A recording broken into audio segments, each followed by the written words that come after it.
This is Game Time, presented by Tower Hill Insurance. I'm Jeff Cardozo, hanging out with Scott Carter today. And Kentucky used to be a place where Florida would always go and dominate. The last two times up there have not gone too well. I remember a few times ago, the fans rushed the field. So Gators need to turn that around, and they'll try to even up their SEC record with a win today. So, Scott, another really good week of practice for the guys. Again, there's no quit like we've constantly talked about throughout the entire year. So we'll see if they can beat the Wildcats this weekend. Yeah, a trip to Kentucky is a little different than it used to be, Jeff. Obviously, Mark Stoops, who I think is the longest tenured coach in the league now, he's really rebuilt that program. Although they're having a difficult year, they're coming off their first SEC win of the year, beating Auburn. So they're in a kind of a position where Florida is. They're trying to salvage a season, get to a bowl game.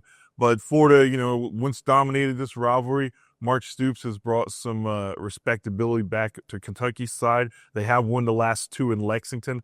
Good thing for the Gators is there's no Ray Davis. I think all Gator fans will remember the last game up there. Ray Davis, they got out of bed and he just ran over everybody. I think ran for 200-plus yards. He's no longer there, but Kentucky is still a team whenever you play at home, and they've done a great job with the atmosphere there at Kroger Field in recent years. So it is a much tougher place to go play, Jeff, than it once was. Yeah, Ray Davis hanging out in Buffalo now and part of the NFL. Well, let's talk about this defense. It's a Kentucky offense that really hasn't dominated many people, and this Gator defense has been really, really good. I mean, you saw what they did against Georgia, holding a team that didn't even punt against Ole Miss to, in the 20s. So this defense has been consistent. They're getting healthy. They've got some guys back against Georgia, so we'll see if they can do it again. Yeah, I mean, Florida's defense has not been the issue. They held Georgia to 361 yards. Yeah. They intercepted Gunnar Stockton, who had only thrown one the entire season. So if they can play that consistent defense, I think you look at Florida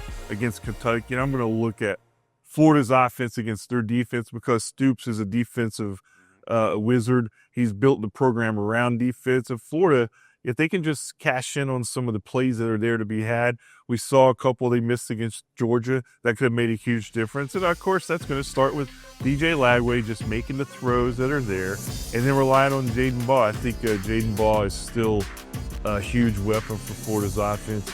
He set a career high in season yardage against Georgia. He still has a 1,000-yard season within reach. So I'd like to see them go up there and establish that run.